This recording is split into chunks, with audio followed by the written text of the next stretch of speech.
Bueno, y quiero llamar a nuestro primer ponente, José Manuel Gajete, que viene de Córdoba, y concretamente director de Córdoba Misteriosa. Un aplauso para él.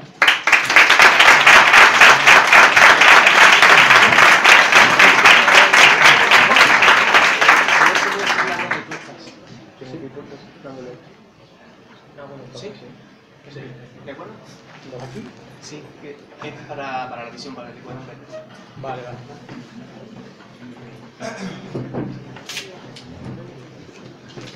El micro cuando hace la presentación primero. Hola, hola, hola, hola. Sí, sí. Bueno, pues mi amigo José Manuel Morales, nos conocemos desde hace relativamente poco tiempo, pero ha surgido una gran amistad entre nosotros. Lo hemos querido tener en este congreso por un montón de razones que voy a explicar a continuación. Pues bueno, nuestro primer invitado de hoy viene desde Córdoba, como he dicho. Es licenciado en Administración y Dirección de Empresas por la Universidad Loyola de Andalucía. Actualmente dirige la empresa de turismo creativo Córdoba Misteriosa, una empresa dedicada a ofrecer rutas nocturnas y toda clase de experiencias innovadoras, relacionadas con el misterio, sobre todo. Sus apariciones en medios autonómicos y locales han dejado patente su dominio sobre las leyendas y curiosidades de esa ciudad tan bonita que es Córdoba y con la que estamos hermanados. Que él mismo fundó en 2013. Se fundó entonces Granada Secreta en 2013. ¿Córdoba O sea, Misteriosa? Granada Secreta, perdón, Córdoba Misteriosa. Sí. No, es un dato que no conocía. Es colaborativo el programa Cuarto Milenio de 4, lo habréis podido ver, ¿eh? Escribe artículos en Año Cero, Revista Enigma y Más Allá de la Ciencia. Y en radio. Ha intervenido en Milenio 3, en la cadena SER, entre otros. Dirige y presenta el espacio televisivo Córdoba Misteriosa, del que, bueno, la verdad es que hemos tenido el gusto de que nos haga un par de entrevistas que andan por ahí. Nos desplazamos hasta su plató. Un trabajo muy serio, riguroso, el que hay detrás de investigación, no solo de investigación, que además investigaciones muy serias y profesionales, como digo, en edificios oficiales, que es de lo que vamos a hablar hoy precisamente con nuestro amigo José Manuel, en su Córdoba natal. Entre ellos la Facultad de Derecho. Este día no podía faltar en este congreso, como no. José Manuel Morales Gajete, bienvenido al Congreso 30 Aniversario Fantasma de Diputación. Un aplauso para él.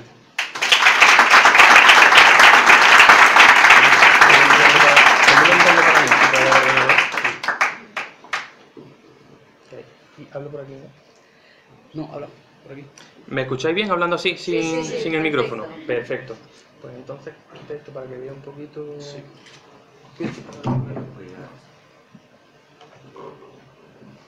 Ahí, perfecto. Bueno, pues bienvenidos. Y antes de empezar, siempre, bueno, pues es necesario ser agradecido en la vida. Entonces, lo primero que voy a hacer antes de empezar es agradecer tanto a Granada Secreta, por medio de su director César Requesens, como a mis grandes amigos del equipo Raudí, el haber contado conmigo. Realmente no sé qué estarían pensando en ese momento para llamarme, pero bueno, para mí es un auténtico privilegio el estar aquí hoy con vosotros y el participar en este homenaje que le estamos dando a uno de los casos, en mi opinión, más importantes dentro de la historia de la parapsicología en España. También me gustaría, por eso, bueno, pues por haber organizado este congreso, por el trabajo que me consta que han realizado, por todo ese esfuerzo que han realizado para que hoy estemos aquí, pues me gustaría dedicarles tanto a Granada Secreta como al equipo Raudí un fuerte aplauso, ¿vale? Así que...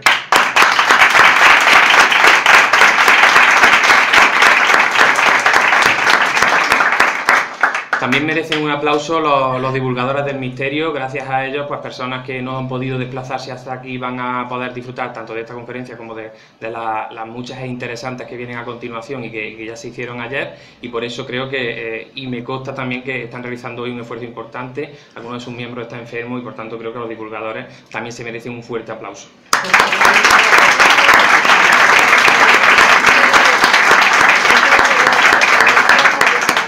Y sin duda, y ya es el último que os pido, el aplauso más importante antes de empezar, es para un grupo de personas muy especial, tanto para mí como para el resto de ponentes, estoy convencido. Y es ese grupo de personas que son los que apoyan pues, todo lo que hacemos y gracias a los cuales este tipo de congresos y este tipo de actividades son posibles. Ese tipo de personas que compran nuestros libros, ese tipo de personas que acuden a nuestras intervenciones, ese tipo de personas que nos siguen en la radio, en la tele, que hacen nuestras rutas, ese tipo de personas que a fin de cuentas son las que hacen posible que este tipo de actividades y que este tipo de reuniones en torno al misterio sean viables. Y ese tipo de personas sois indudablemente vosotros, los que habéis venido aquí, los que siempre estáis detrás de nuestra apoyándonos. Así que el aplauso más fuerte. Y por favor, quiero que, si es posible, que se tambaleen los cimientos del hotel, ¿vale? El aplauso más fuerte, sin duda, es para vosotros. Así que muchas gracias.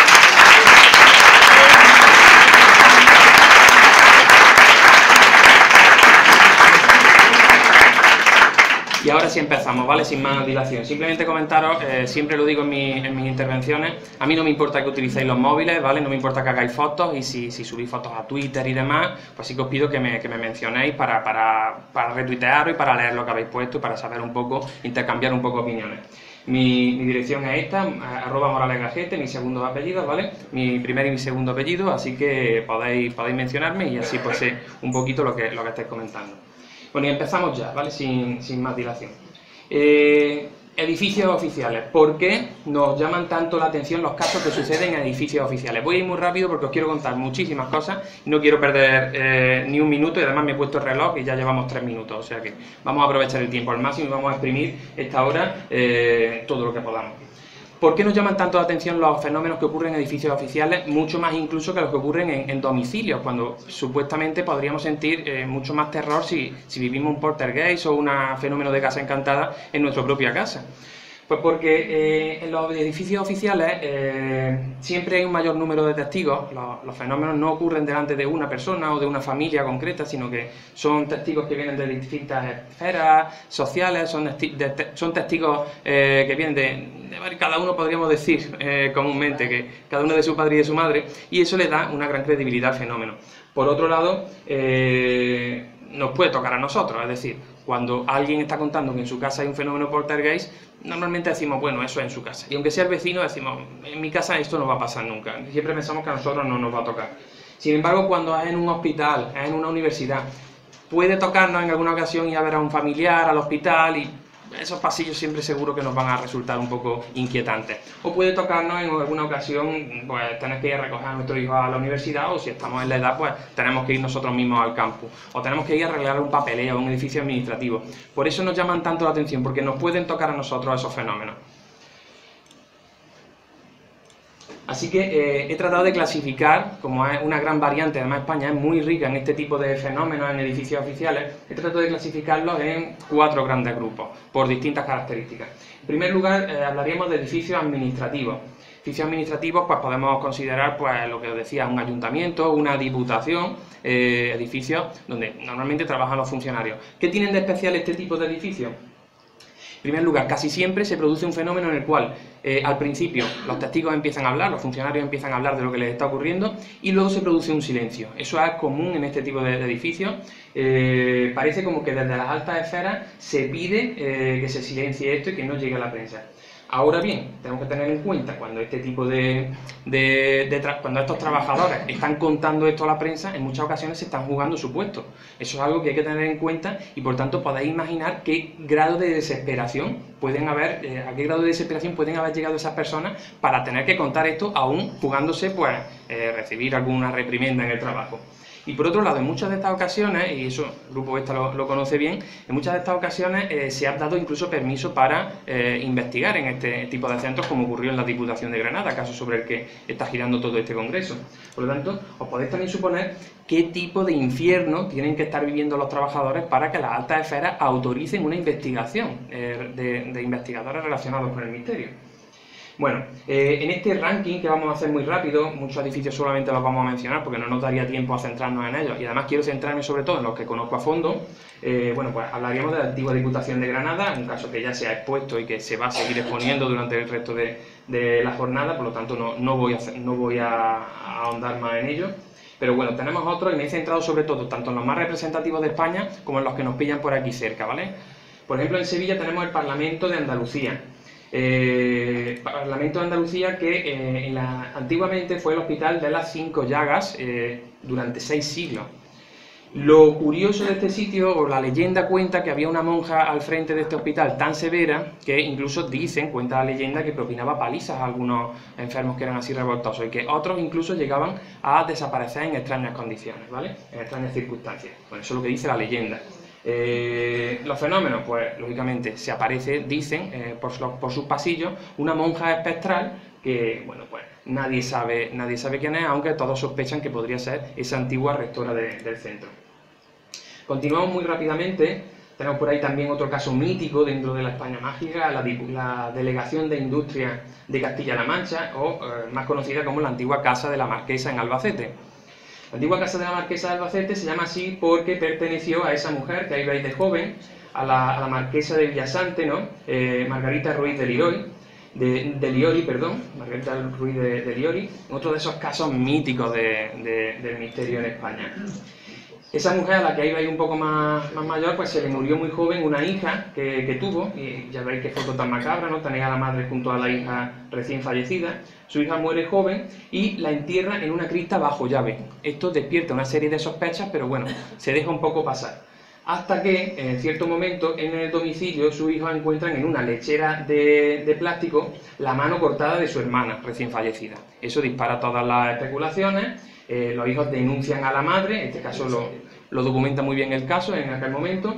Los hijos denuncian a la madre y un juez ordena que se abra esa cripta y que se exhume el cadáver. Os podéis imaginar la estupefacción que causó el encontrar que ese cadáver tenía no solo la mano cortada, sino que además le faltaban los glóbulos oculares y la lengua. Os podéis imaginar la situación. A partir de entonces, cuenta la leyenda también que la casa se ha quedado marcada y que todos los edificios que se han instalado en este lugar, en esta antigua Casa de la Marquesa, de alguna forma están impregnados por una energía, lógicamente, no muy positiva. Tenemos en Córdoba, otro caso que conozco bien, es el del Palacio de Oribe, ¿vale? Palacio de Oribe, actual sede de la Delegación de Cultura del Ayuntamiento de Córdoba. Este lugar tiene una fachada muy inquietante, una fachada que realmente pues despierta la admiración de todos los turistas que pasan por allí, sobre todo de noche.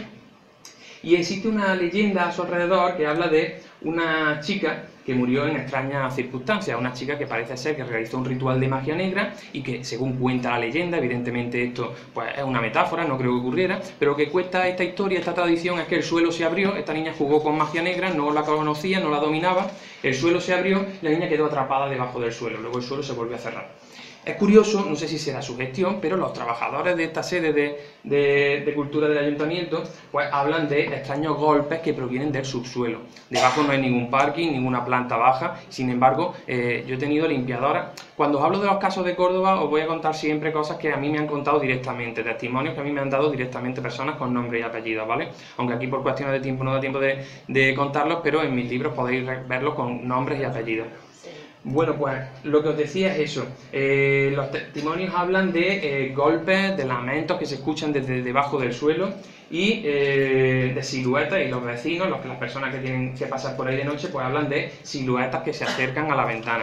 Incluso llegué a recoger el testimonio de un antiguo vigilante de seguridad que aseguraba que una noche, cuando se encontraba por esa escalera, se cruzó con una dama de blanco, la arquetípica dama de blanco que bajaba, una chica joven con un vestido vaporoso que bajaba por esa escalera con una vela amarilla encendida en la mano. Bueno, vuelvo a decir, curioso que de una leyenda, de una fábula que es difícil de creer, ¿no? Que el suelo se abre, que una chica se queda atrapada, surjan luego testimonios. En la actualidad, que no estamos hablando de personas del siglo XIX, estamos hablando de personas que a finales del siglo XX o principios del XXI te están diciendo que han escuchado esos golpes que provienen del suelo, como si alguien estuviera dando con un bastón, como si alguien estuviera gritando para que la sacaran. No sé si será su gestión, creo que es algo que hay que estudiar desde un punto de vista más sociológico o antropológico, pero curioso, siempre relacionado con edificios oficiales. pasaríamos ya a un segundo grupo que íbamos aumentando en nivel de inquietud, porque los hospitales siempre nos causan unas sensaciones un poco desagradables, ¿no? Casi siempre no solo porque los relacionamos con algo negativo, porque cuando vamos a un hospital nadie es para hacer una fiesta, siempre es porque tenemos un familiar enfermo o hemos tenido la mala suerte de ser nosotros los que tenemos que acudir para curarnos de alguna dolencia, pero también es cierto que cuando cae la noche y el hospital se queda tan tranquilo, esos pasillos las sombras se vuelven muy alargadas. ¿Qué tienen de especial los hospitales? Pues que todos han albergado un tremendo dolor y un tremendo sufrimiento. Y si creemos en esa teoría que habla la parapsicología, de que los lugares donde se han vivido estas energías tan negativas, donde se ha derramado tantas lágrimas, podrían quedar impregnados, pues lógicamente el hospital es el lugar ideal, es el lugar perfecto para que suframos una experiencia paranormal. Lugares que quedan marcados para siempre y además otra cosa que cabe resaltar. Da igual que el edificio haya sido un hospital y que posteriormente se haya utilizado para cualquier otra cosa. No importa para lo que vuelva a ser utilizado o incluso no importa que queden 3 piedras del hospital. Ese lugar queda impregnado para siempre y eso creo que os lo podrán confirmar pues prácticamente todos los amigos que se dedican al misterio que estamos en esta sala. Así tenemos, por ejemplo, en Córdoba un edificio de fachada, pues la verdad muy bonita, está justo enfrente de la mezquita catedral, que recibió el impactante nombre de Hospital de los Ahogados. Está cerca de la mezquita catedral y por tanto está cerca también del río Guadalquivir. Recibí ese nombre porque antes era habitual que como no podíamos ir a la playa, pues los cordobeses se bañaban en el río, a veces venían crecidas y muchos se ahogaban. También otros chicos o chicas trataban de cruzarlo a nado, no sabían nadar tampoco bien y se acababan ahogando. Entonces hicieron un hospital expresamente para tratar de reanimar a estas personas que perdían la vida en el río Guadalquivir. Bueno, pues esto a día de hoy, este edificio a día de hoy es el Palacio de Exposiciones y Congresos de Córdoba. Un pequeñito Palacio de Exposiciones y Congresos donde no se organiza prácticamente nada, pero bueno, hay por allí una serie de funcionarios trabajando. Funcionarios que nos han hablado de risas de niños. Este edificio también ha sido ha sido casa de expósitos, ¿vale? Allí ha habido niños sin recursos que las madres abandonaban. Estamos hablando del siglo XVII, siglo XVIII. Ha sido también el primer psiquiátrico de Córdoba y todos esos usos pues parece que de alguna forma han dejado impregnado el edificio. A día de hoy, como os digo, es simplemente una sede administrativa y tenemos testimonios de limpiadoras que hablan de escuchar susurros en lugares donde no hay nadie, de escuchar risas de niños cuando el edificio está totalmente vacío y por supuesto de archivadores gigantescos, nos decía una administrativa, de ver un archivador que tienen de 2 metros, desplazarse totalmente solo sin que nadie lo toque. ¿Qué relación tiene eso con el pasado hospitalario? Pues no lo sabemos, pero lo que es cierto es que nuevamente se vuelve a repetir este fenómeno tan común, ¿no? De antiguo hospital y fenómenos extraños, a pesar de que el edificio no tenga ya nada que ver con la salud. Tenemos por aquí también, os sonará bastante más, ¿no? Actualmente es el rectorado de la Universidad de Granada, otro edificio de una factura increíble, precioso, y que, como sabéis, en el pasado fue el Hospital Real de Granada, ¿no? Fundado por los Reyes Católicos, si no me equivoco. Bueno, pues los fenómenos que se comenta, que se producen en su interior, hablan de quejidos, ¿no? Se escuchan voces que se quejan como de la luminosidad. Es curioso que se escuchen voces que se quejan de la luminosidad, como quejándose de que haya tanta luz y que acto seguido se apaguen las luces. El fenómeno de las luces que se apagan prácticamente es común a todos los edificios encantados, pero lo que es curioso aquí, la peculiaridad en este rectorado, es que previamente vengan de voces que hablan quejándose de la luminosidad. Cuenta la leyenda que en este antiguo hospital fue injustamente ingresado un hombre, por lo visto por sus enemigos, que simularon que tenía una enfermedad, fueron capaces de ingresarlo en el psiquiátrico y que acto seguido esta persona acabó muriendo en una habitación, pues donde lo encerraron en una habitación muy pequeña, muy oscura, en la que no entraba un solo rayo de luz. Y hay quien ha querido encontrar la relación entre esa persona que murió en la absoluta oscuridad y ese apagado de luces que se produce en la actualidad. Bueno, perdón que vaya tan rápido en estos primeros edificios, pero es que hay algunos en los que me quiero centrar especialmente. Ahí tenemos otro lugar que se hizo recientemente célebre, el Centro de Salud Carlos Castilla del Pino, también en Córdoba. Un centro de salud muy reciente, que se abrió hace 3-4 años. Los cordobeses ni nos enteramos que se había abierto, la verdad es que trasladaron la urgencia ahí y nos enteramos prácticamente antes, porque había fenómenos en él porque claro, si no tienes ninguna urgencia, pues no tienes que ir. Bueno, pues este centro de urgencia, este hospital tan modernísimo, prácticamente desde que lo abrieron, pues sus trabajadores empezaron a decir que prácticamente desde el día que se abrió están viviendo un auténtico infierno en él. Nos hablaban de puertas que se abrían solas. Las puertas son súper modernas, son automáticas, tienes que pasar, detectan presencia, y había vigilantes que aseguraban que en un pasillo pues veían como una puerta se abría, como si hubiera alguien, sin haber lógicamente ninguna presencia visible, se pasaban unos segundos y se abría la otra puerta, es decir, como si hubiera una persona pasando por el pasillo. Y siempre decían que a la misma hora. También en las clínicas, no me sale la palabra, pero bueno, en las clínicas se abrían también los quirófanos. En los quirófanos se abrían los grifos, también son quirófanos o grifos que tienen sensores de movimiento, tienes que poner las manos para que se abran. Entonces, lógicamente, creaba una inquietud el ver cómo, sin que nadie se acercara, se encendieran esos grifos.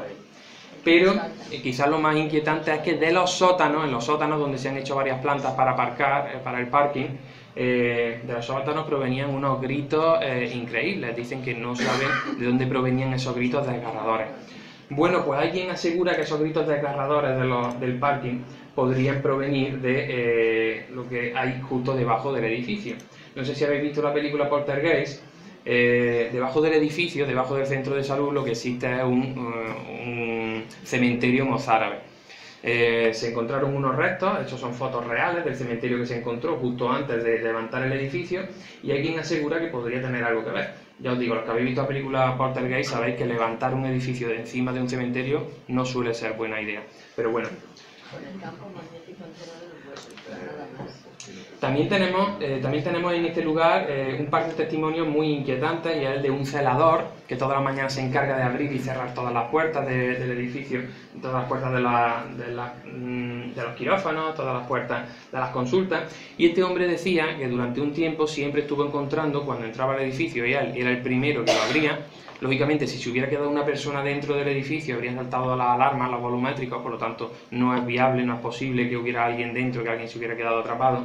Y este hombre, cuando él entraba solo en el edificio, siempre decía que en la puerta de una consulta veía a una anciana con el pelo blanco, que cuando se acercaba a él, la anciana se levantaba y parece como que desaparecía o se marchaba. También tenemos el caso de un buen amigo mío, de David Torres, que siendo jefe de mantenimiento, este muchacho además fue un poco el que tomó la bandera de los trabajadores y el primero que acudió a la prensa para contar lo que estaba ocurriéndole.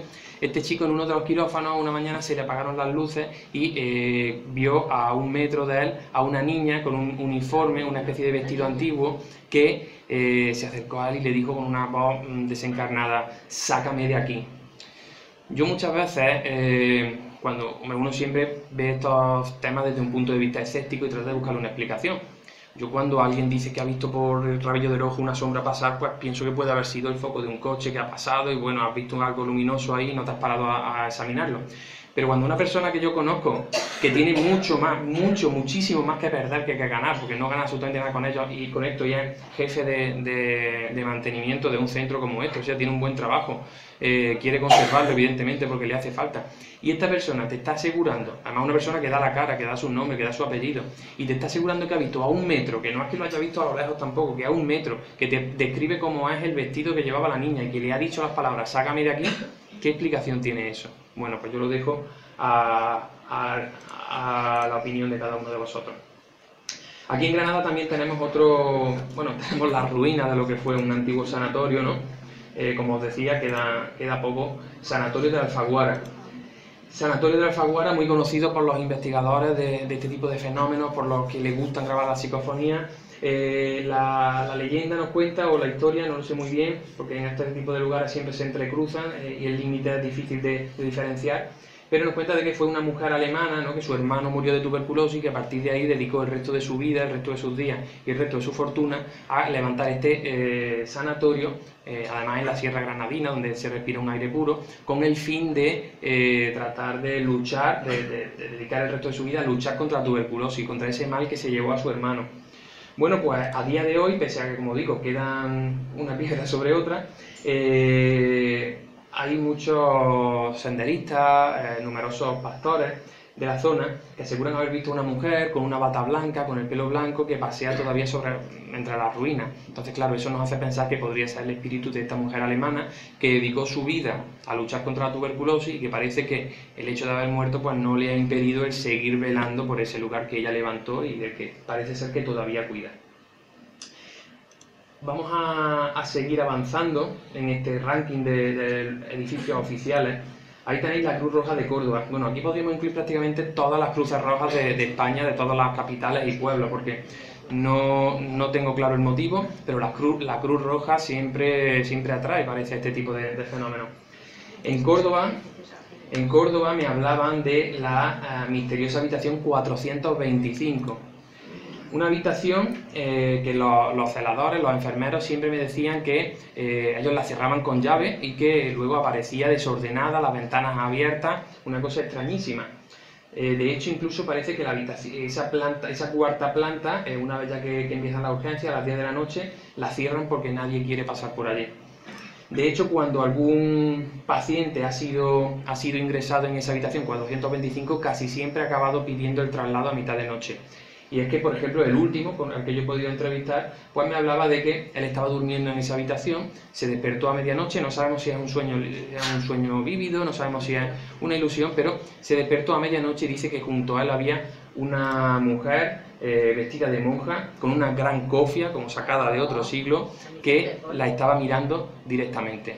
Bueno, este muchacho pidió el traslado ipso facto, y ya os digo, también hay otro dato curioso, y es que, claro, cuando empecé a investigar el pasado del edificio, pues me encontré con que, primero, está levantado también sobre un cementerio judío. Vuelvo a repetir, no sé por qué, pero levantar el edificio encima del cementerio no suele ser buena idea. Y segundo dato, cuando estuve informándome sobre si había monjas en el edificio, me dijeron que sí, que evidentemente en la Cruz Roja, pues anteriormente eran monjas las personas que cuidaban a los enfermos. Sin embargo, hace ya unas décadas murió la última monja y a partir de ahí pues ya han trabajado con otro tipo de personas más formadas. Pero ¿hace falta que os explique en qué habitación murió la última monja que estuvo en ese centro trabajando? Creo que no, ¿verdad? Bueno, continuamos con este ranking y ya sabéis que las cruces rojas pues parece que inspiran este tipo de fenómenos. ¿Conocéis este edificio que tenemos ahí? Cruz Roja de Granada. La Cruz Roja de Granada es una historia que quizás no es tan conocida, pero que para mí es una de mis favoritas en esta mágica ciudad, ¿no? Surgió, todo ocurre cuando un voluntario que se llamaba Miguel Ruiz, además fue un caso que también dio bastante que hablar, creo que fue en los 90. Voluntario Miguel Ruiz muere en un accidente de tráfico. Y a los otros voluntarios que le tenían mucho cariño no se les ocurre otra cosa que tratar de ponerse en contacto con él mediante la Ouija. Claro, dijeron, ¿qué puede salir mal, no? Bueno, pues empezaron a sufrir todo tipo de fenómenos en el edificio. La taquilla de este chico, la taquilla que pertenecía al fallecido Miguel Ruiz, parece que empezaban a escucharse golpes en su interior, golpes totalmente inexplicables. En mitad de la noche se escuchaban estruendos terribles en el edificio. Y su ropa, los enseres personales de Miguel, que se habían quedado todavía dentro de la taquilla, pues parece que por las mañanas aparecían por allí desperdigados, tirados por el suelo. Lógicamente no dejaron de hacer la Ouija, sino que lo que hicieron fue intensificarlo. Lo que trataron es, en vez de dejar, que es lo que hubiera sido quizá lo más prudente, lo que hicieron es decir, bueno, vamos a tratar de seguir tratando de contactar con Miguel hasta que consigamos hablar con él y pedirle por favor que nos deje tranquilos. Pero no fue buena idea porque lo que hicieron fue intensificar todavía más el fenómeno. De hecho, empezaron las luces a jugar, las luces empezaron a volverse locas. Una noche tuvo que venir el vigilante del edificio de enfrente diciendo qué fiesta estaban organizando, que las luces de las plantas superiores se estaban encendiendo y apagando constantemente y ellos no sabían absolutamente nada. El responsable de la centralita, en cierta ocasión, recibió una llamada interna que provenía de uno de los despachos. Entonces, claro, se enfadó mucho porque descolgó y no contestaba a nadie. Entonces se fue corriendo a buscar a ese despacho, precisamente a buscar a ver quién era el gracioso que se estaba riendo de él para darle un puñetazo. Y sin embargo, lo que encontró es que justo al llegar, se encuentra la habitación cerrada, la habitación de la que él sabía que provenía la llamada, y escucha el ruido de una máquina de escribir tecleando. Cuando abre la puerta, la máquina de escribir deja de sonar y allí no había absolutamente nadie. Pero lo más curioso de todo es que estos chicos, como decía, que continuaban haciendo la ouija, tratando de paralizar un poco los fenómenos, de tranquilizar un poco a la situación, en cierta ocasión están haciendo la ouija, lógicamente la hacían escondidas, sus jefes no lo sabían. La están haciendo de noche y una noche parece que llama a la puerta a alguien. Van a abrir la puerta y a un señor mayor que en mitad de la noche pues quería entrar a ver el edificio. Él se presenta como un antiguo cargo, como un antiguo mando de la Cruz Roja que quiere simplemente dar un paseo por el edificio para ver cómo había cambiado en todos estos años que él llevaba sin trabajar ahí.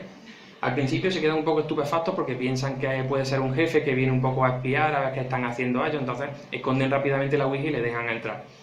Pero al cabo de unos minutos se dan cuenta y dicen, bueno, ¿dónde está este hombre? ¿Por qué no sale? ¿Cuánto rato va a tardar esta visita nostálgica que está haciendo por el edificio? Empiezan a buscarlo por todos lados y no lo encuentran absolutamente por ninguno de los rincones. Muy asustados, pues ya al día siguiente empiezan a preguntar por él, lo describen, hasta que una persona que sí llevaba muchos años trabajando le dice, un momento, la descripción es como esta, se acercan a una sala de juntas donde tienen un montón de cuadros de los antiguos mandos y en uno de los cuadritos, en uno de los retratos, ven la foto de este hombre. Se llamaba el comandante Ballesteros y por lo visto había muerto pues, aproximadamente unos 10 años antes de esta historia. Bueno, pues ya os digo, la ouija pues no parece la solución cuando tenemos este tipo de fenómenos. Aquí me voy a detener, en el siguiente me voy a detener un poquito porque este edificio sí lo conozco a fondo y es la Facultad de Filosofía y Letras de Córdoba, ¿vale? Un edificio de los típicos, de los míticos, que tiene un pasado detrás increíble. Está en plena judería cordobesa, cientos de turistas, más un edificio visitable, cientos de turistas cada día entran para hacerse fotos, para ver lo que fue el antiguo hospital del Cardenal Salazar, porque este edificio ha sido el hospital más importante de Córdoba durante casi 3 siglos. El Cardenal Salazar fue el obispo y cardenal que lo fundó.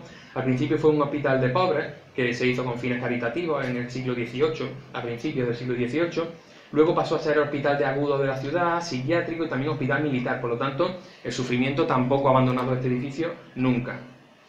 Ahora es Facultad de Filosofía y Letras, por lo tanto el sufrimiento continúa ahí con los exámenes finales. Este lugar, lo inquietante que tiene, ahí lo veis de día, lo inquietante que tiene es que, claro, es un auténtico hospital del siglo XVIII que no se ha transformado prácticamente nada y que a día de hoy pues, alberga las clases de Filosofía y Letras, por lo tanto hay alumnos que están dando clases en lo que fue la morgue. Y la sugestión, pues lógicamente, juega malas pasadas. Fijaros, en un pasillo como ese, una limpiadora vio en cierta ocasión a venir a un hombre que iba vestido como una especie de pijama y que se aseguraba que cuando lo vio de cerca, ella pensaba que era un alumno, cuando lo pudo ver de cerca, parece que tenía la cara totalmente desfigurada de viruela, como si estuviera viendo una imagen del pasado, una imagen congelada, una imagen, como dice la película, ¿no? Atrapada en ámbar, que estaba repitiéndose constantemente. Un hombre que probablemente estaba sufriendo un dolor tremendo, que tenía la cara totalmente desfigurada y que estaba paseando por ese pasillo, pero unos siglos antes. Otra limpiadora, un caso que allí entre el personal pues le pone los pelos de punta a cualquier persona que le pregunta, porque todos conocen a la mujer que le ocurrió esto, una señora de la limpieza que está un lunes en un despacho con un profesor, está limpiando el polvo a la estantería y le pregunta al profesor por pura cordialidad que cómo le ha ido el fin de semana. El profesor le dice que se lo ha pasado descansando y acto seguido esta mujer, pues un poco incluso molesta por lo seco que había sido ese día, ese catedrático que normalmente era bastante agradable, le cierra la puerta y se marcha. cuando da la vuelta a la esquina se encuentra con otra compañera del equipo de limpieza que le dice: oye, ¿tú te has enterado lo que ha pasado? ¿No? ¿Qué ha pasado? Dice: el catedrático, que le dio un infarto el viernes y bueno, pues, y automáticamente lo enterraron ayer, domingo. Dice: ¿cómo lo van a enterrar si yo acabo de estar en su despacho, acabo de estar hablando con él? Fue la mujer y el despacho ya no abría. Bueno, pues casos de esos tenemos multitud en la Facultad de Filosofía y Letras. También con vigilantes, un poco casos también típicos, cuando había vigilantes nocturnos, los perros no querían ir a ciertas zonas, se le echaban las orejas para atrás y no querían avanzar. Incluso tenemos allí un fantasma oficial, al que también sabéis que es algo típico, ¿no? Que para quitarle hierro al asunto, pues se le pone un nombre así cariñoso a los fantasmas. Allí el niño se llama Manolito, es un niño de 6 años, rubio, con un uniforme de hospital que ha sido visto por algunos trabajadores, algunas personas del equipo de mantenimiento, que en algunas ocasiones esas contraventanas que veis ahí pues ha hecho que todas empiecen a moverse una detrás de otra, que todas empiecen a cerrarse, pero como igualito que en las películas. Esto me lo contaba un vigilante que está en activo. Y cuentan los antiguos que Manolito se llamaba un niño de 6 años que murió sobre la mesa del quirófano. Alguien piensa que podría ser él. Bueno, no tenemos pruebas para demostrarlo. Lo que sí tenemos pruebas es de que en el aula número 1 fue eso que veis ahí, donde se analizaban, los alumnos están dando clases en un edificio donde hace 40 años había cadáveres y estaban analizándolos. También es cierto que es curioso porque dicen algunos que este tipo de lugares, ¿no? Las mesas de disecciones, como la gente ya entra ya sin vida, pues que parece que son los más tranquilos. Sí. Pero bueno, hay distintas hipótesis. Probablemente la sugestión haga mucho, es decir, cuando tú estás dando clase en un lugar, en una estancia donde tú sabes que hace 40 años estaban diseccionando un cadáver, pues probablemente la sugestión ayude mucho. Y es que en la Facultad de Filosofía y Letras la sugestión es que se palpa, es que las pruebas son visibles. No es como si nos dicen que aquí hay hubo un cementerio o que aquí hubo tal. Allí es que se ven las pruebas, se pueden tocar. Tenemos una segunda planta donde hay unas contraventanas de madera donde encontramos pues marcas de los enfermos que estuvieron. Esto que veis aquí no son grafitis hechos por los alumnos actuales, estos están hechos a punta de navaja o de otro instrumento punzante por los mismos enfermos que estuvieron justo ahí, tuvieron su cama y que dejaron su nombre. Personas con nombre y apellido y con fecha en la que fueron ingresados, que sabemos que en la mayoría de los casos no salieron de allí por su propio pie. Tenemos por ejemplo por aquí una marca no se lee muy bien el nombre, creo que es Bernabé, y pone 1801.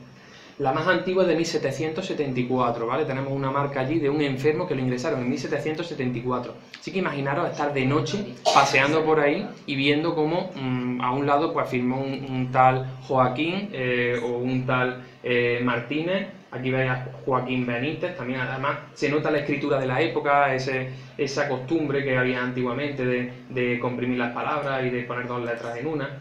Y que es muy curioso porque aquí este muchacho firma en el 1820, firma por primera vez y luego se ve que le dan el alta y luego lo vuelven a ingresar, porque lógicamente no estaría muy de allá. Entonces vuelve a buscar su antigua firma y vuelve a firmar como 1820 otra vez. Entonces bueno, pues son, ya os digo, una serie de curiosidades increíbles en la Facultad de Filosofía y Letras de Córdoba. Pasamos a centros de estudio. Es difícil separar aquí, porque es que la mayoría de los centros de estudio han sido también universidad, han sido edificios administrativos y tal, pero bueno, por organizarnos un poco. ¿Qué tienen de especial los centros de estudio? Es decir, campus, universidades, colegios, conservatorios. ¿Qué tienen de especial? Pues tienen de especial, por un lado, que, como decía, normalmente se utiliza para esto, para centros de estudio, los edificios más amplios de la ciudad. Y claro, esos edificios amplios, en época de epidemia, han sido utilizados como hospitales normalmente. Por eso, bueno, pues los hospitales y los centros de estudio suelen estar muy relacionados.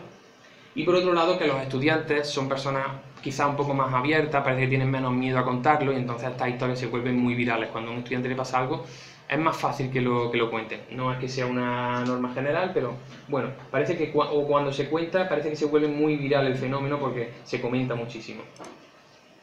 En este sentido tenemos por aquí cerca en Granada, ¿no? El Conservatorio Superior de Música Victoria Eugenia, ¿no? Un conservatorio que, donde cuenta la leyenda, que un antiguo profesor de música llamado Felipe, pues le prohibieron seguir ejerciendo su cargo. Dicen que le obligaron a dejar las clases y que tanto le gustaba a él el contacto con los alumnos, el contacto con la música, que parece que, bueno, pues ese pequeño detalle de morirse no le ha impedido el seguir a él vinculado al edificio y vinculado a su gran pasión, que fue la música. Facultad de Comunicación y Documentación, bueno, y Odontología, ¿no? Sé que este edificio tiene muchos nombres, pero bueno, también pertenece a la Universidad de Granada, un edificio además precioso, muy parecido al rectorado que tenemos en Córdoba y que está dentro del campus universitario de Cartuja, ¿no? Un edificio que antiguamente fue un hospital jesuita y en el que se dice, bueno, pues que un poco lo clásico, luces que se encienden y se apagan solas, objetos que se mueven sin que nadie los toque y sombras que pasean por sus jardines cuando cae la noche. El siguiente edificio sí me voy a detener mucho más, es la Facultad de Derecho de Córdoba y probablemente es el que yo mejor haya estudiado. Además voy bien de tiempo, así que aquí me puedo detener un poquito. Fijaos, la Facultad de Derecho de Córdoba, si creemos que el pasado del edificio influye en que a día de hoy se produzcan fenómenos paranormales en un lugar, la Facultad de Derecho de Córdoba, como ha tenido todos los usos lúgubres que os podéis imaginar, parece que está sacado, que un novelista no lo hubiera hecho mejor, pues es el edificio ideal, tiene el caldo de cultivo perfecto para que a día de hoy ocurra ese tipo de fenómenos. Y mirad que es un edificio de planta más o menos reciente, que no es tan inquietante, por ejemplo, su aspecto como la Facultad de Filosofía y Letras, pero en el que ocurre de todo. La historia la vamos a repasar brevemente. Todo comienza en el siglo XVI, cuando un grupo de carmelitas calzados construyen allí el llamado Convento del Carmen. Viven en paz y armonía hasta que a principios del siglo XIX ocurre la Guerra de la Independencia y entonces las tropas del general Dupont entran en Córdoba por ese puente de Alcolea. Ahí tenéis la representación de la batalla del puente de Alcolea. Entran en Córdoba. Los cordobeses, ¿qué es lo que hacen? Pues para combatir al enemigo, como no tenían formación bélica, lo que hacen es mandar allí un montón de gente así en plan, vamos a hacer un escudo humano en el puente a ver si no pasan. Eso fue un auténtico desastre, la gente salió despavorida corriendo y le dejamos al enemigo entrar en la ciudad, pues además ya no había hombres para defenderlo, lo único que había es mujeres, niños y monjes que estaban escondidos tratando de protegerse en este convento del Carmen.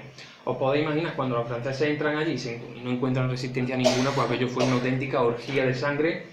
Mataron a todo el que pillaron por su camino para desvalijarlo, profanaron las figuras religiosas, convirtieron la capilla en una cuadra para las bestias y bueno, pues hicieron todo tipo de tropicios. Pasada este momento tan trágico y en el que, quedaros con este dato, en ese claustro de la Facultad de Derecho que luego veremos, esos monjes fueron sacrificados, fueron ajusticiados, les mataron vilmente, además sus restos no llegaron a ser encontrados, otro dato importante. Probablemente se quedaron dentro del edificio. Vamos a ver ahora dónde. Bueno, luego, cuando ya pasa la Guerra de la Independencia, se reconstruye un poco el edificio, pero ya nunca jamás volverá a ser un convento, porque Córdoba entonces estaba viviendo unas epidemias terribles y lo que necesitaba la ciudad era un sanatorio antituberculoso, como ese de Alfaguara que teníais aquí. Pues allí lo que montan es el Hospital Real de San Antón, donde primero se atiende a los tuberculosos y luego se pasa al Hospital de Agudos.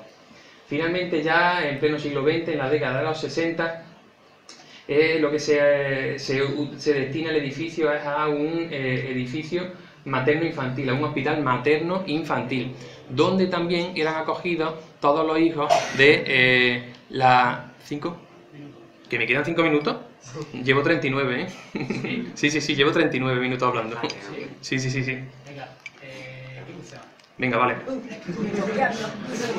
17. Luego vamos a preguntas. Sí. Cuenta todo esto que es interesante. Vale. Bueno, voy rápido. Lo que os decía, se destina el edificio a un hospital materno-infantil. Hospital materno-infantil donde tanto las mujeres tienen, con la falta de asepsia de la época, tienen a sus hijos y donde ocurre pues todo lo que sucedía en esa época, robos de niños, sucedía pues madres, mujeres que morían cuando daban a luz o hijos que nacían muertos. Imaginaros qué carga dramática de dramatismo se ha podido vivir en un hospital materno-infantil del siglo XX, de mediados del siglo XX. Pero es que luego, como os decía, y esta foto también le sonará a Paloma, esta foto Paloma la vio antes de ver la foto, luego lo explicaremos, pero ella vio esta imagen al entrar al edificio, antes de conocer lo que era y de ver esa fotografía, ella ya estaba describiendo esa misma imagen de los niños apilados en una circunstancia un poco dramática. Y bueno, pues fue también un edificio donde los niños sin recursos eran allí destinados. Ya en los años 80 se crea la Facultad de Derecho y en el año 95 ocurre un suceso muy importante y que cambia un poco las circunstancias, y es que en ese claustro que veis, el antiguo claustro del convento y que a día de hoy es el claustro de la facultad, pues se desprende una pared y empiezan a salir huesos tanto de adultos como de niños, lo que nos hace sospechar que esos monjes que fueron asesinados por los franceses fueron emparedados entre las paredes del claustro. Y ya sabéis, otra máxima en este tipo de casos es que cuando se remueven los huesos, pues empiezan a pasar cosas. Ahí empezaron a pasar cosas. De hecho, en el año 95 es cuando empiezan los testimonios de, por ejemplo, en el año 96 aproximadamente, una limpiadora que se llamaba Perfe, falleció recientemente. Esta mujer fue la primera que vio a una mujer que iba con un camisón blanco, inmaculado, dice que muy alta, muy esbelta, con el pelo rubio y que parece que iba deambulando por allí como perdida. Esta mujer vio a esa figura, pero es que esta figura fue vista en varias ocasiones más. Por ejemplo, en cierta ocasión unos obreros de Pozo Blanco, tú puedes decir, bueno, pues una limpiadora puede sugestionar a la otra. Pero es que en cierta ocasión vinieron unos obreros de Pozo Blanco que no tenían ni idea de esto, que no sabían nada, además antes de que esto saliera a los medios, y que empezaron a decirle a la limpiadora, oye, ¿dónde está tu compañera? ¿Qué compañera? La rubia que la todas las mañanas la saludamos y siempre nos vuelve la cara, no nos dice nada, como si no existiéramos.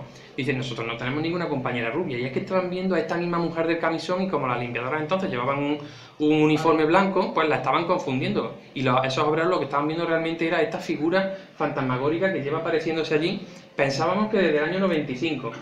Pero es que luego, cuando empiezo a investigar, contacto con esos niños que estuvieron allí ingresados en el colegio, que en ese oficio, y empiezo a encontrarme con casos de personas que a día de hoy pues ya no tienen relación ninguna entre ellos. Una vive en Alemania, otro vive en un pueblo de Córdoba, otro vive en Barcelona, y que lo que nos cuentan es que, pues que ya de niños habían visto a esa figura, que cuando esto sale en la tele, pues ellos nos cuentan que ellos ya de niños habían visto esa figura con una bata blanca, que ellos pensaban que era una monja y que no tenían ni idea de dónde venía. Bueno, como vamos rápido, os contaré también, bueno, este caso ya me lo salto. La leyenda, o un poco lo que me contaron los más ancianos del lugar, era que hubo una mujer que cuando nació su hijo, pues parece ser que le dijeron que el hijo había nacido muerto. Era una mujer ya mayor, era su última oportunidad de tener un hijo, y ella se lo tomó tan mal que parece que se pasó varios días deambulando por el edificio sin rumbo fijo y que acabó tirándose desde la torre del campanario de la facultad. Bueno, realmente parece ser, o por las visiones de Paloma, parece ser que su hijo realmente no había muerto, sino que en realidad se lo habían robado, con lo cual nuestra explicación o nuestra posible hipótesis es que esa mujer, por lo que realmente continúa paseando por allí, continúa apareciéndose por allí, es porque está o bien buscando a su hijo o bien tratando de hacer justicia, de reclamar justicia sobre esa tragedia que se le hizo a ella. Pudimos estar con Paloma, con mis compañeros de Córdoba Misteriosa, con el equipo de Cuarto Milenio. Aquí tenía a Clara Tahoces, a Carmen Porter, a Javier Pérez Campos, a José Alberto, uno de los cámaras. Pudimos estar dos noches, del 20 al 22. Nos dieron un permiso oficial la Facultad de Derecho para pasar allí 2 noches, del 20 al 22 de febrero de 2015.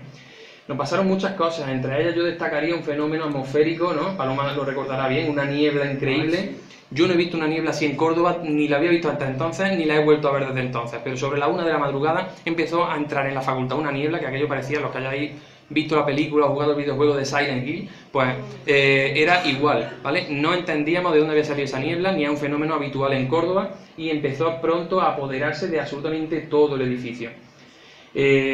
A un par de metros prácticamente no se veía. Pero quizás, si hubiera que resumir mucho, para mí lo más importante es una psicofonía que grabó Clara Tahoces cuando nos fuimos a cenar. Ella pues aprovechó aquí en este pasillo que da acceso a la antigua morgue de la Facultad de Derecho, y en ese despacho nos contó el profesor, que actualmente trabaja ahí, que cuando retiraron la mesa de disecciones, esa piedra, por lo visto, pues dicen que quizás no cabía por la puerta, no podían romperla, y lo que hicieron es emparedarla. O sea que la mesa de disecciones, por lo visto, se ha quedado emparedada dentro del despacho.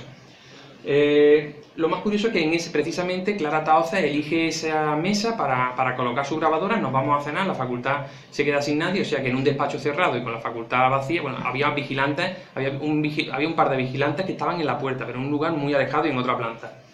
En un lugar que está totalmente vacío, en el que no se debe escuchar nada, Clara Tahoces graba una psicofonía tan inquietante como esta que vais a escuchar.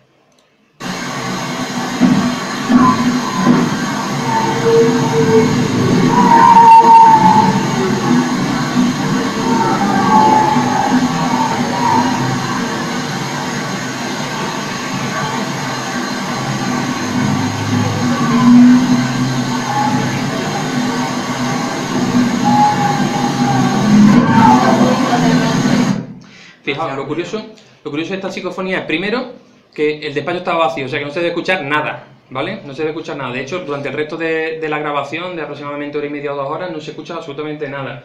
Pero lo curioso es que tiene varias interpretaciones. Se ha grabado en ese lugar. Entonces, Clara Tahoces me decía que a ella le recordaba como esa mesa de disecciones se había quedado ahí, como si hubiera alguien detrás de la pared dando golpes, como si algo se hubiera quedado atrapado en la mesa y estuviera dando golpes.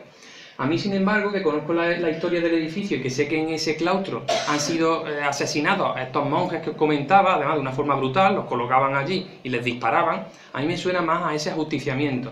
Entonces voy a volver a ponerlo y os voy a dar mi interpretación, luego vosotros podéis sacar vuestras propias conclusiones. Para mí esto sería una serie de golpes.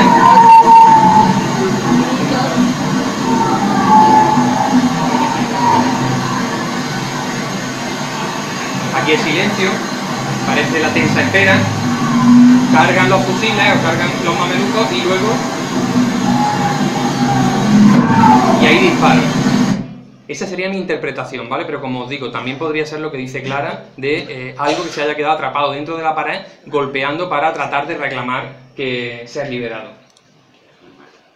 Bueno, simplemente comentaros que en Córdoba hemos logrado, después de muchos años de trabajo, que nos permitan realizar visitas nocturnas de misterio, tanto por la Facultad de Filosofía y Letras, cuyos pasillos veis por ahí, como en la Facultad de Derecho, de esta que hemos estado hablando, donde bueno, pues nos permiten, tanto los viernes como los sábados, de 10 a 12 de la noche, realizar una visita en la que vamos contando toda la historia, pero respecto al misterio, todo conectado con el misterio. Escuchando cada testimonio en el lugar donde se produjo, cada caso en el lugar donde se ha producido y escuchando cada psicofonía en el mismo sitio donde se ha grabado. ¿Por qué digo esto? Porque me parecería interesante que, ya que Granada tiene un patrimonio inmaterial y material tan importante como el que todos conocemos, creo que es de Vox Populi, creo que sería interesante que aquí pues se realizara algo parecido. De hecho, animo tanto a las instituciones de Granada a que se abran este tipo de experiencias. Estoy seguro que congresos como este que estamos realizando van a ayudar en este sentido. Y por otro lado también pues me ofrezco a los compañeros tanto de Granada Secreta como de Raudip a que utilicen nuestra experiencia en Córdoba, donde llevamos un año trabajando con mucho éxito y donde los grupos pues desde que empezamos no han bajado de 40 personas nunca, pues a que puedan utilizar pues esta experiencia que nosotros tenemos para conseguir lo mismo aquí en Granada y bueno, y en todas las ciudades donde esto sea posible. Voy a irme ya al final de la presentación, ¿vale? Para ir finiquitando. Y la última parte eran los edificios turísticos. ¿Por qué para mí tienen un gran valor los edificios turísticos? Pues porque aquí el visitante no está condicionado. Es decir, tú cuando estás en una facultad donde has escuchado que pasan cosas, a ti los compañeros te pueden influir. Pero cuando tú eres un visitante que llega a una ciudad simplemente sabiendo que un edificio es muy bonito y ves una aparición, en ese caso es muy difícil, que ahí la sugestión ya no parece que carece de sentido. En ese sentido, en el de los edificios turísticos, pues había colocado por aquí el castillo de Almodóvar del Río, donde se dice que se aparece la princesa Zaida, una reina mora que vivió en el siglo XI, que su marido murió de forma trágica. Y bueno, además se habla mucho del castillo de Almodóvar ahora porque la semana pasada estuvieron allí grabando parte de la séptima temporada, de la próxima temporada de Juego de Tronos. Así que es un edificio que se va a poner muy de moda y que tiene su misterio. No podemos obviar, evidentemente, otro lugar que Paloma y Sol conocen a la perfección, ¿vale? Ese Palacio de Linares, Casa de América, la historia conocida por todos de José de Murga y Raimunda, de Raimundita, etcétera. Voy pasando rápido. Otro caso mítico del grupo ESTA, de hecho, es que ellos han investigado en tantísimos edificios oficiales que estas conferencias pues son grandes protagonistas. Otro caso mítico en el que, bueno, pues destacable sobre todo esa visión de Paloma en la que dijo que veía a 3 muertos en un lugar muy concreto de la pared. El vigilante abrió el pladur y encontraron 3 tumbas. A ver cómo se explica eso, si queréis, bueno, como luego ya tiene su parte, pues si quiere puede contarlo ya directamente.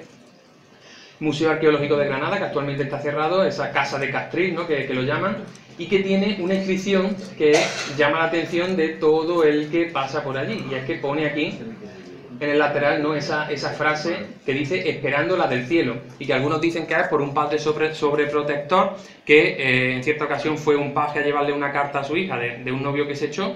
El padre creía que era el paje el que estaba enamorado de su hija, y como era tan protector, pues mandó a justiciar al paje y a que lo ahorcaran justo en este balcón que ahora está cegado.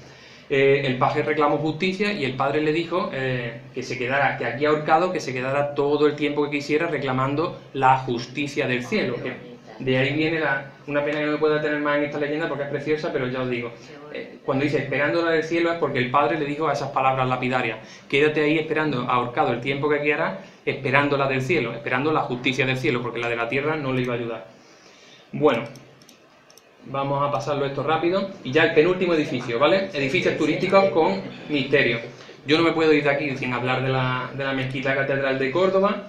Un edificio que tiene una leyenda poco conocida, y es la de Juana de Sousa y Enrique II.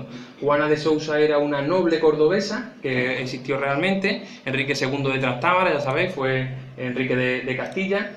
Y parece ser que ambos mantuvieron una relación en el Alcázar de Córdoba, y fruto de esa relación extramatrimonial, Enrique II de Trastámara tuvo, creo que cerca de 30 bastardos, de 30 hijos bastardos, con los que se portó muy bien, a todos quiso dejarles una buena herencia, pero bueno, pero no los reconocía a la mayoría. Y Enrique, bueno, pues fruto de este amor surge Enrique de Castilla y Sousa. Luego parece ser que el rey se encapricha de otra, ya deja a doña Juana, y doña Juana, pues lo pasa muy mal. Ella estaba obsesionada con el amor de ese monarca. ¿Qué pasa? Que al poco tiempo muere el monarca, por lo tanto ella se ampara en el único recuerdo que le queda de esa relación, que es su hijo. Pero es que a los 27 años también muere el hijo. A este chico le dan honores, le hacen un entierro propio de un rey, le dan una conmoción para toda la ciudad, que lo quería muchísimo. Se hace un cortejo fúnebre y lo entierran en la propia Catedral de Córdoba, en un lugar además privilegiado. En la Catedral de Córdoba es un cementerio, estás pisando tumbas constantemente, y esta tumba además la ponen en un lugar privilegiado a la izquierda del altar mayor, además totalmente aislada. Bueno, la mujer esta tan enamorada estaba de su hijo, tanto quería a su hijo, que no fue capaz de soportar el dolor y pidió que la dejaran instalarse dentro de la propia mezquita catedral. Entonces existían una serie de cuartos donde la gente podía vivir, y algunos obispos de hecho lo hacían. Entonces, bueno, pues a ella le dejaron quedarse allí sola viviendo dentro de la catedral. Cuenta la leyenda que todas las noches se las pasaba llorando sobre la tumba de su hijo. A día de hoy, pues lo que dicen los vigilantes es que por ese famoso patio de columnas de la mezquita catedral, cuando cierran el edificio, cuando apagan las luces, pues una dama blanca surge de entre las tinieblas, empieza a recorrer pues ese mágico bosque de columnas, siempre hace el mismo recorrido, pasa por la mayoría de capillas, y que siempre acaba en un lugar concreto. Creo que también tenemos un público inteligente y os imagináis en qué lugar concreto acaba, ¿no?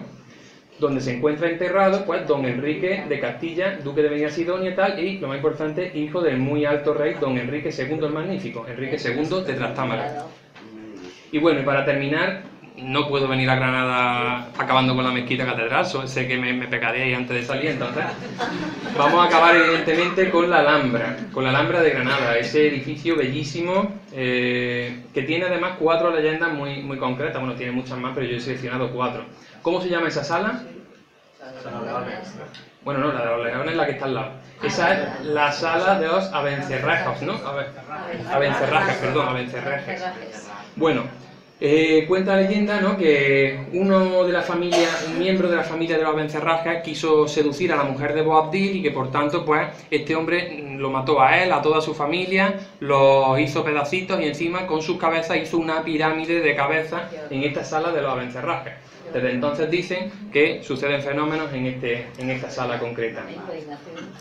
Otro lugar donde parece que también ocurren cosas sería junto a esta columna de los mártires que se encuentra en el atrio de la iglesia de Santa María. Dice que esta columna está aquí puesta en homenaje a unos mártires del siglo XIV que fueron, como todos los mártires, martirizados, fueron torturados y por tanto parece ser que han sido vistos un par de espectros alrededor de esa columna. También hay otra conocida leyenda relacionada con la Alhambra, y es que hubo un asesino en Granada, ¿no?, más o menos después de la Edad Media, que se llamaba Lanudo, ¿no? Parece ser que Lanudo era un asesino que asaltaba a los caminantes y que les robaba todo su dinero, además de una forma muy brutal.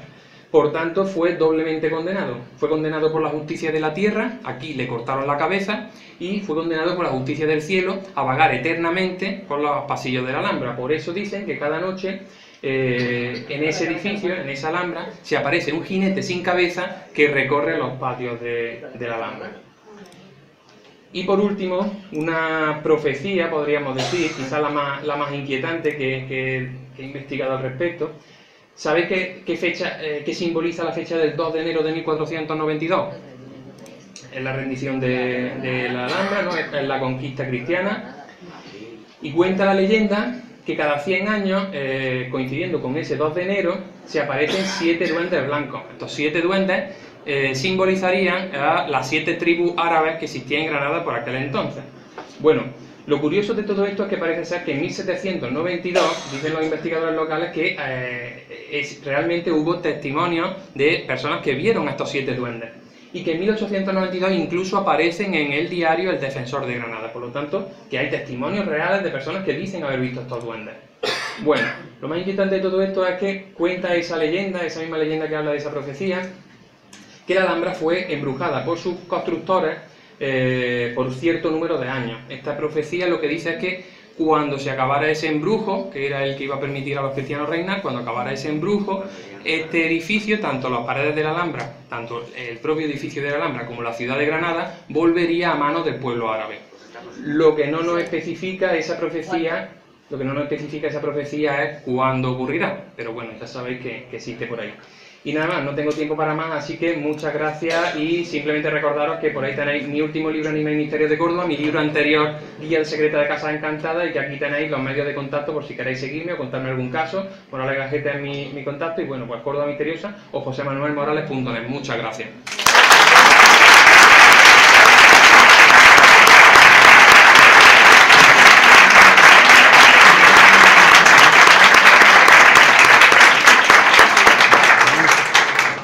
Pues, ¿algún micrófono que funcione?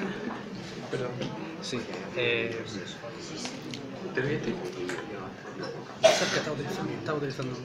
Sí, pues, ¿alguien tiene alguna pregunta? Antes de nada. He sido convincente, ¿no? Sí, por lo tanto. Lo has contado. Ahí, Lo has contado muy bien. Así que no hay nada Sí. que preguntar. A ver, cuando es algo público, es muy normal que se pongan en contra las instituciones, pero a mí lo que me intriga es ¿por qué? O sea, algo que ha ocurrido a lo mejor hace 2 o 3 siglos, ¿por qué no compartirlo como parte de nuestra historia? ¿Y por qué ponen tantos impedimentos? Sí, puedo hablar por aquí. A ver, el por qué yo no te lo puedo decir porque yo precisamente soy justo lo contrario. Yo lo que trato es de abrir edificios históricos a este tipo de temas y como te digo, en Córdoba estamos trabajando en ese sentido. Pero cuando me meto un poco en la mente de ese director de un equipo de funcionarios que tiene que ir todos los días a trabajar, entiendo que lo que no quieren es que surja el miedo y que surja el pánico y que la sugestión haga que sus trabajadores acaben bajando el rendimiento. Entonces yo podría explicarlo desde ese punto de vista. A mí no me parece lógico, yo creo que estos temas se pueden tratar y de hecho, siempre lo digo, llevamos un año haciendo visitas nocturnas en la Facultad de Derecho y ningún estudiante ha dejado por ese motivo la facultad, nadie ha dejado la carrera, no ha dejado de apuntarse la gente. O sea que estos temas nos ayudan a satisfacer una necesidad que tenemos los seres humanos. Yo creo que es positivo apoyarlos, de hecho por eso estoy aquí, como pues un poco apoyando estos temas y siendo, además convirtiéndolo en algo muy importante para mi vida, y sé que para los que estáis aquí, pero cuando me meto también en la mente escéptica de un empresario que lo que tiene que hacer es sacar adelante un equipo, entiendo que estos temas pueden desviar la atención de su equipo y puede hacerles bajar el rendimiento en el trabajo. Entonces es una única explicación que me cuadra.